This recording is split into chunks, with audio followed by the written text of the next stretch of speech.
مرحبا بكم الناس الكل dans notre plateforme Science Academy.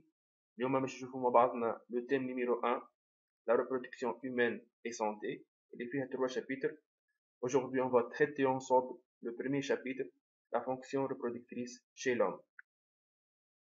Alors, objectif numéro 1, anatomie et fonction de l'appareil reproducteur chez l'homme. Voici une vue de profil de cet appareil. Premièrement, les gonades.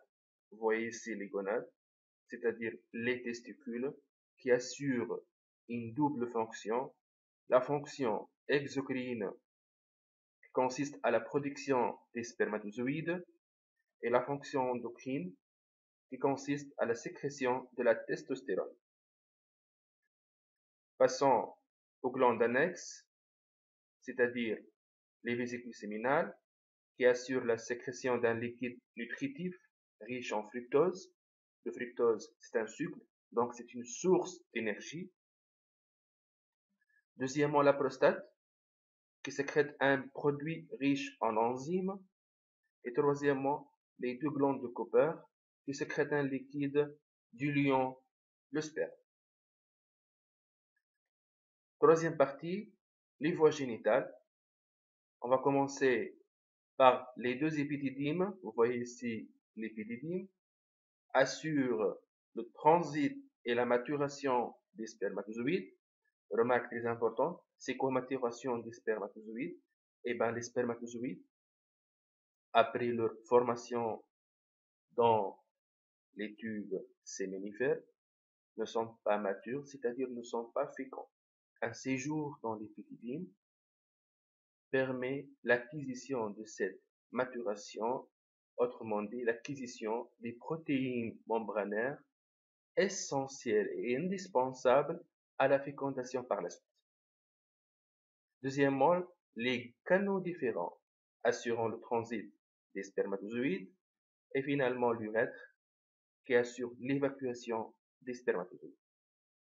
Remarque très importante, le sperme formé par des spermatozoïdes plus un liquide séminal formé 80% par les sécrétions des vésicules séminales. Vous voyez ici deux observations, une vue de profil et une vue de face. On va voir ensemble la légende complète. Donc, premièrement, c'est le gland. 2, c'est l'urètre. 3, le corps caverneux. 4, le corps spongieux. 5, c'est la prostate. 6, vésicule séminale. 7, glande de Cooper. 8, canal déférent. 9, c'est l'épididyme. 10, le testicule. 11, prépuce. 12, c'est l'orifice urogénital. Il appartient à la fois à l'appareil reproducteur et à l'appareil urinaire. 13, c'est le pénis. Remarque très importante, aussi.